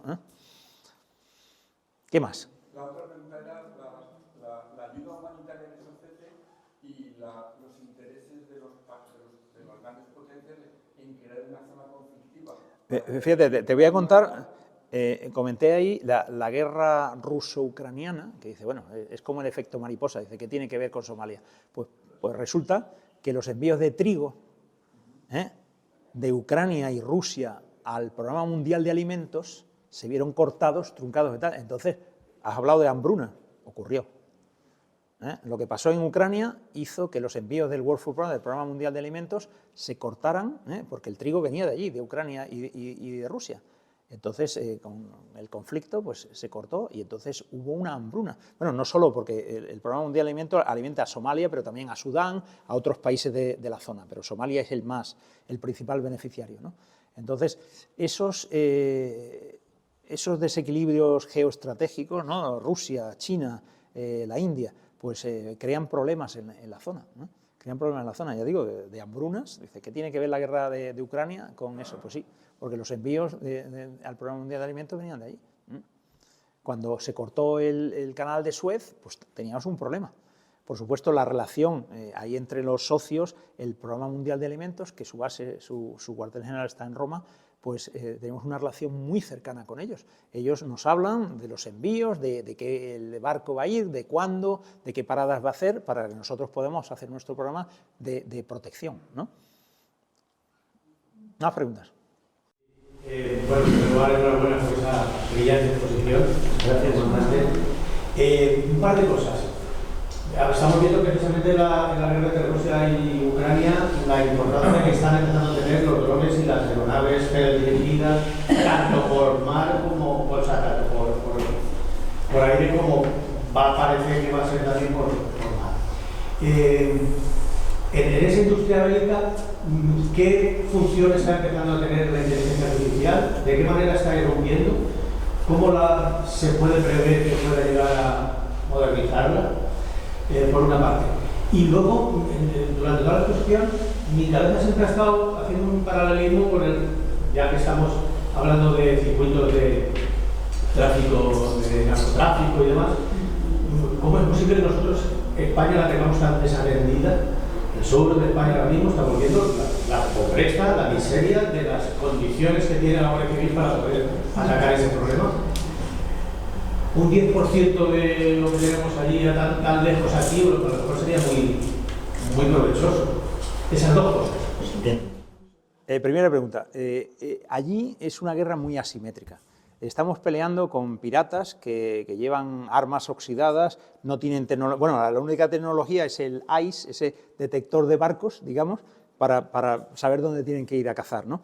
Nuestros drones son drones de vigilancia que usamos para hacer campañas de vigilancia en toda la costa, en tierra, en los campamentos piratas. Vemos si empieza a haber actividad, si empiezan a moverse los botes en la playa, los motores, envíos de combustible, o, por ejemplo, cuando tenemos un barco fichado en la mar, sospechoso de drogas, de tráfico de drogas o de armas, pues lo ponemos allí encima, a una distancia que ni se enteran, y se toma toda la información, el número de tripulantes, el armamento que puedan llevar, una serie de cosas. Pero ahí la inteligencia artificial pues no es necesaria. Sí se puede usar para, por ejemplo, el proceso de imágenes, las fotografías y tal. El proceso de imágenes, la inteligencia artificial es una ayuda importante. Pero en Ucrania, la guerra de drones contra drones, guerra electrónica, allí no. Ahí el malo tiene medios muy precarios, ¿no? Lo nuestro es una superioridad absoluta. Entonces no es necesario medios muy tecnológicos, Pero bueno, el dron pues se controla desde el barco y lo que ve el dron lo vemos en tiempo real a bordo. Se puede grabar, puede estar 14 horas volando sin volver a la base y puede hacer recopilar información muy interesante, tanto en la franja costera como en buques en la mar, ¿no? Porque es invisible al ojo, ¿no? Se llama Scan-Eagle, es un dron que tiene unos 4 metros de envergadura y unos 4 metros de longitud, ¿no? Con hélice y puede estar mucho tiempo, tiene sensores infrarrojos, cámara diurna y tal, y funciona muy bien, pero no es lo que hablas, ¿no? En la guerra moderna, lo que está ocurriendo en Ucrania, la inteligencia artificial pues, te puede dirigir un enjambre de drones para ataques, saturar las defensas de un enemigo, pero esto no, esto es el enemigo es muy pobre, tecnología cero. Perdón. El sur de España, vamos a ver, las Fuerzas Armadas tienen unas misiones claras. ¿Qué ocurre? Pueden apoyar, si el gobierno lo quiere, a las fuerzas y cuerpos de seguridad. De hecho, hay muchas operaciones, claro, no están normalmente en público, ¿no? Pero las operaciones de incautación de ese barco que venía de Canarias o de Sudamérica cargado con 300 toneladas de droga, un barco de la Armada lleva un equipo especial de la policía para hacer la detención. Y muchas veces el barco de la Armada no aparece, además no queremos ni aparecer, pero son colaboraciones que se hacen con Fuerza y Cuerpo de Seguridad del Estado. Ha habido algunas colaboraciones, cuando hay patrullas de nuestros barcos en el estrecho, si vemos, pues los contrabandistas, la información va directamente a la Guardia Civil, que tenemos un enlace directo con ellos. O sea que, si se nos ordenara combatir la droga en la costa, lo haríamos, pero no es una misión de las Fuerzas Armadas. Allí parece que sí, lo cual es chocante, puede ser, ¿no? Pero así. Es como la CIA, dice, la CIA no puede actuar dentro de territorio nacional, solo fuera, ¿no? Pues... Me ha parecido entender que en su currículum que fue jefe de sistema de combate de una fragata. De varias, pero fui primero como teniente de navío de la fragata Numancia, una de clase Santa María, y después fui el primer jefe de sistema de combate de la fragata Méndez Núñez, que eso fue un salto tecnológico impresionante. Claro, pues me hice especialista en el sistema Aegis, lógicamente, porque pues es... de hecho, la F-110 es una evolución del sistema Aegis más moderno. La verdad que la tecnología de la Aegis que tienen nuestras fragatas es una tecnología diseñada a finales de los 60 y desarrollada en los 70, pero no ha sido superada. ¿Qué ocurre? Ha sido superada en el sentido que ahora, en lugar de válvulas, es tecnología de estado sólido. O sea, las unidades que eran gigantescas, ahora son pequeñitas, pero hacen lo mismo. Eso sí, entonces... Y yo pregunto, ¿por qué España, a través de la Navantia, vende buques como las corbetas Avant 2200 a Arabia Saudí y nosotros no tenemos corbetas Avant 2200? Porque ellos tienen dinero para pagarlas.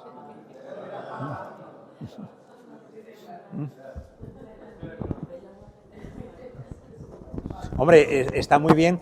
La construcción de la F-100 nos abrió las puertas al mercado internacional. Le vendimos 5 destructores antiaéreos a Aegis, a los australianos, y le vendimos 5 fragatas, un poco más reducidas que la F-100, a los noruegos, la Fridtjof Nansen, que se construyeron en Ferrol. O sea, eso nos abrió las puertas al mercado internacional. La Avant es una corbetilla, de tecnología muy inferior a lo que tienen las fragatas. La que le vendimos a Australia y le vendimos a Noruega. Hombre, la F-100 es un destructor, pero en España la palabra destructor suena muy agresivo. Entonces, es una fragata. ¿Qué parte? Perdón. Bueno, eso. Las señoras primero, por supuesto. No, adelante. En este tipo de operaciones, ¿qué parte financia directamente la Unión Europea y qué parte financia directamente los Estados miembros participantes? Muy fácil respuesta. Como jefe de Estado Mayor firmaba los presupuestos todos los años. La Unión Europea paga lo que se llaman gastos comunes.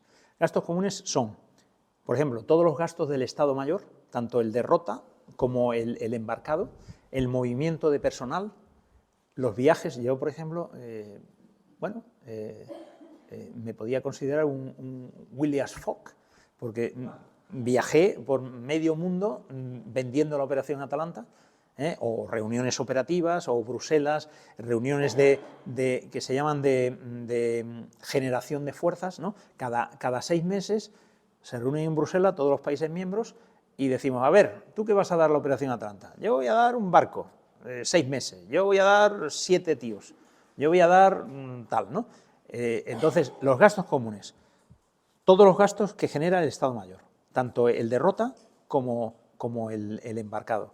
El movimiento a zona de operaciones y retorno, todo eso lo paga la Unión Europea. Los países miembros, por ejemplo, el barco, el combustible, los sueldos de la dotación, todo eso lo paga el país miembro. O sea que es el grueso del coste de la operación, ¿no? lo pagan los Estados miembros. Perdón, el dueño del barco, lo paga el dueño del barco, los Estados miembros. Entonces, el concepto se llama gastos comunes, ¿no? Por ejemplo, toda la renovación de material, de informática, del cuartel, todo eso, los viajes, todo eso, pero ya digo, el desplazamiento del barco desde su puerto de origen a la zona de operaciones, el combustible, las dietas que cobran por aguas extranjeras, todo eso lo paga el país mismo. O sea, gastos comunes se llama. Sí. A raíz de la pregunta que ha hecho el compañero sobre la tecnología española, el conflicto que surgió a raíz del hundimiento o del fracaso de una fragata en Noruega, que luego se estuvo descubriendo que fue... Bueno, te podía contar historias de esa fragata, pero... En un momento, por lo que leí, fue un fallo de las propias tripulaciones oficiales, que es una. Y luego lo segundo es, que me ha llamado siempre la atención con la tecnología no, el submarino que fue descubierto, inventado por un español, que luego fue denostado por la propia Corte y el Congreso, porque eso se suponía que no, que España ha sido puntera en determinadas invenciones, luego no ha sido capaz de generar una infraestructura tecnológica que permitiera avanzar. Entonces la pregunta era, una el conflicto y luego la segunda, ¿España está en condiciones de asumir, hacía falta dinero, la pregunta es obvia, pero la respuesta, el sistema AIGIS? Y dos preguntas. Pues la primera, mira, nos remontamos a tiempo de Jorge Juan. La hazaña que hizo Jorge Juan de conseguir la tecnología de construcción naval de los británicos, que era la mejor que había en ese momento, y encima la mejoró, modificó los astilleros para construir barcos con sus especificaciones, construyó una docena de barcos y después el complot contra el Marqués de la Ensenada y tal hizo que fuera todo agua de borrajas. Cayó y no se volvió a construir un barco con las especificaciones de Jorge Juan. Eso es la tristeza más grande que uno podía tener, ¿no? Si hubiésemos ido con los barcos de Jorge Juan a la batalla de Trafalgar, le hubiésemos dado una paliza a los británicos. Pero bueno, el inexperto Villeneuve, ¿qué tal? Y barcos de construcción francesa, pesados, poco maniobrables, que los británicos nos dieron al pelo, desgraciadamente, a pesar de los grandes héroes españoles que hubo allí. Bueno, pues, ¿podemos la tecnología? Pues sí. De hecho, desde el comienzo de las F-100, pues mandamos nuestros técnicos, hemos aprendido, de hecho, hemos conseguido un altísimo grado de operatividad de esos radares, de esos niveles. Ha estado funcionando siempre. Tienen muchas redundancias, puedes funcionar en modo avería y sigue funcionando, ¿no? Pero nuestros técnicos son capaces de reparar y además hoy día la tecnología moderna ya no se investiga que hay un diodo de la tarjeta Z, sino hay unos sistemas de test online que te dicen, te falla la tarjeta XJ22. Me voy al pañol de repuestos, tarjeta XJ22, quito, pongo y ya está funcionando todo.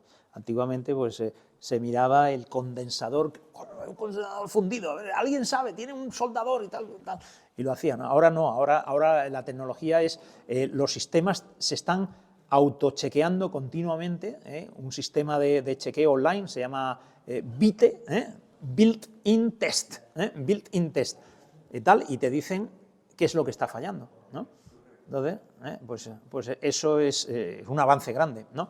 Lo que hay que tener repuestos, que muchas veces sé que es la tarjeta esta que falla, pero no tengo una de repuesto, y hasta que me llegue de Estados Unidos, pues tardará y tal. De generar o de crear tarjetas, la pregunta, el otro lado de la crisis de Noruega. La crisis de Noruega, bueno, por supuesto Noruega quiso echarle la culpa a Navantia, que no había hecho un barco que se hundía, tal. Resulta que las especificaciones de ese barco era que podía inundar hasta 3 compartimentos seguidos y seguiría flotando. Pero hicieron una maniobra, entraron a puerto a 18 nudos, cuando la limitación de ese puerto eran 4, ¿no? Y claro, a esa velocidad rascaron, además confundieron un muelle con un barco, o sea, lo hicieron todo mal. Todo mal. Y entonces, cuando raspó las escolleras, pues inundaron 4 compartimentos. Y se hundió porque hasta 3 aguantaba. Si hubiese ido a 4 nudos, hubiese sido un bollo. ¡Uy, que me he dado! Pero a 18 nudos, un barco de 4.500 toneladas, pues tiene una energía cinética, un empuje imparable. Entonces fue rasgando la cubierta, el casco, y fue rajando hasta que se inundó y se hundió. Se perdió, y además no habían hecho la estanqueidad. Venían de un tal, querían llegar corriendo a casa y en lugar de ir a 4 nudos y tal, y sobre todo, bueno, ya no voy a contar más interioridades porque tal, pero fue culpa de ellos y bueno, quisieron echarle culpa a Navantia, quisieron meter a la Armada Española, que había sido el patrocinador, y al final pues los mismos noruegos tuvieron que reconocer, bueno, es que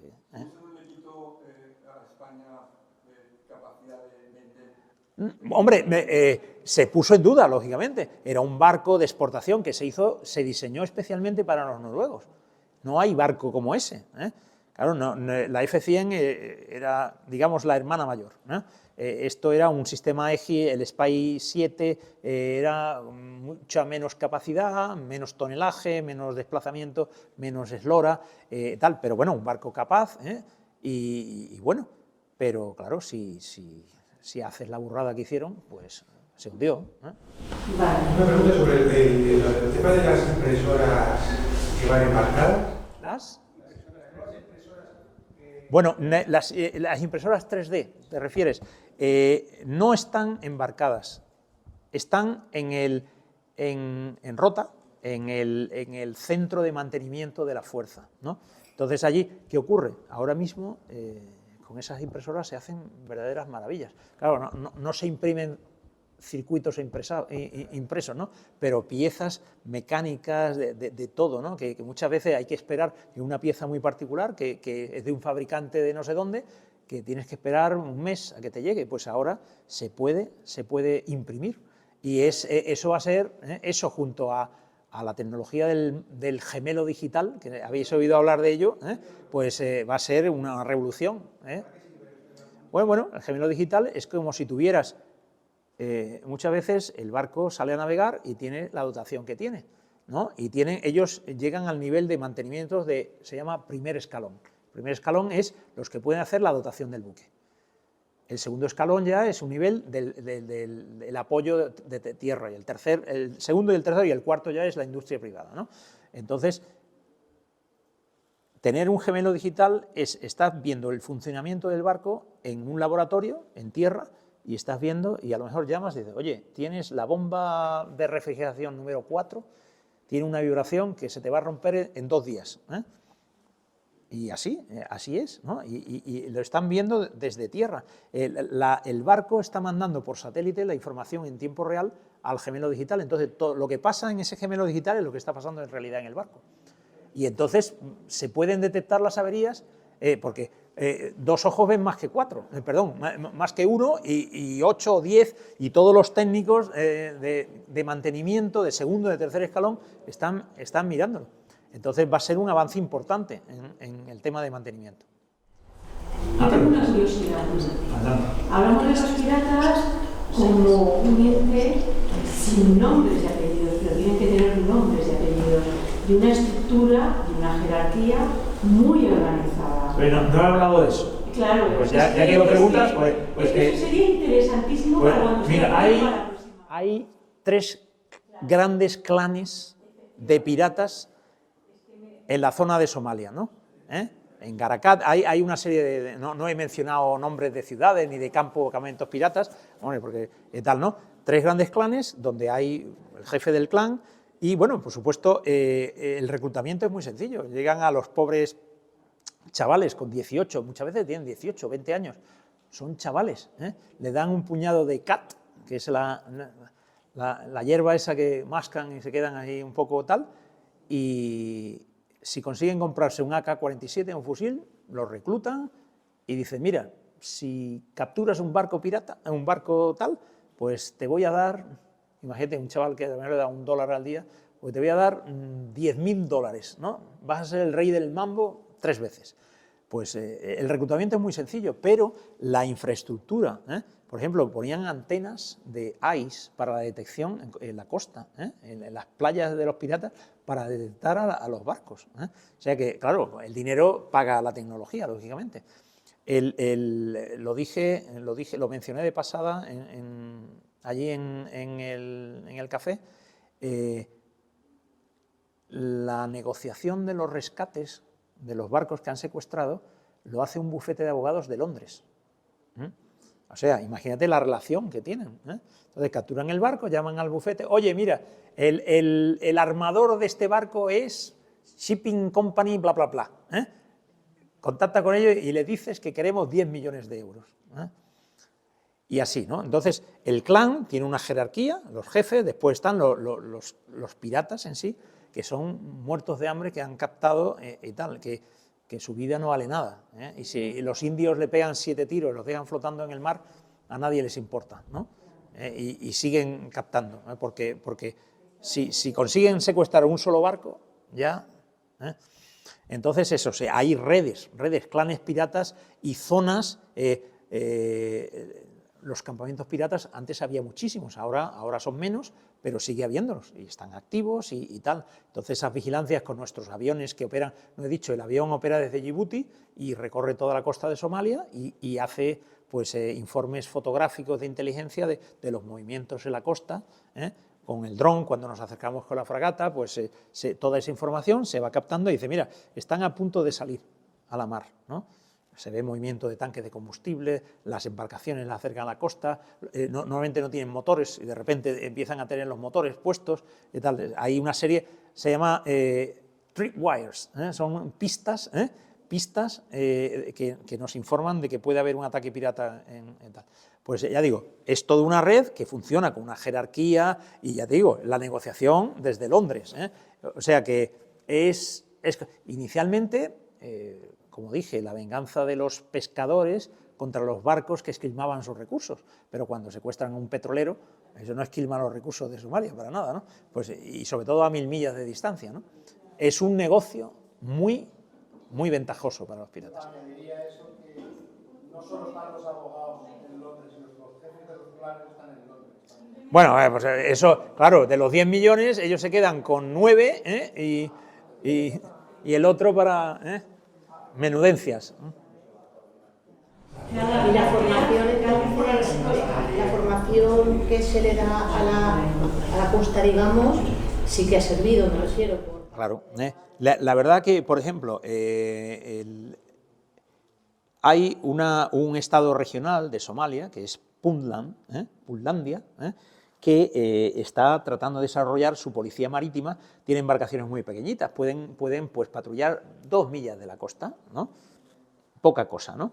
Pero sí tienen una capacidad terrestre importante. Entonces, con la ayuda de la información de Atalanta, seguimos a los piratas, pues se acercan a costa, tocan tierra en un sitio, informamos a la policía marítima y desde tierra pues han sido muy exitosos.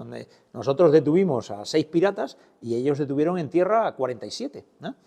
Con información proporcionada por Atalanta. Claro, la costa es muy grande, pero si tú le dices, están desembarcando en la playa de no sé qué, latitud, longitud, tal, y van con sus Land Rovers por tierra y los trincaban, ¿no? O sea, ha habido una colaboración. Somalia inicialmente era el problema, después el Estado de Somalia quiso ser parte de la solución. Intercambio de información, dejarnos entrar en sus aguas, como expliqué allí, ¿no?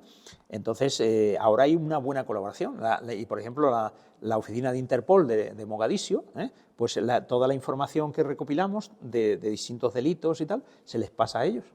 Ellos contactan con las policías locales y toman acción, o nosotros directamente con la policía local, la Puntland Maritime Police Force, que se llama. Y esas 3 organizaciones que operan en las organizaciones terroristas, ¿se odian entre ellos o colaboran? No, están distribuidos geográficamente, pero colaboran. No se pelean entre ellos, porque normalmente tienen, ya dije, 3.333 kilómetros de costa. En Somalia pues da para mucho, dará para mucho.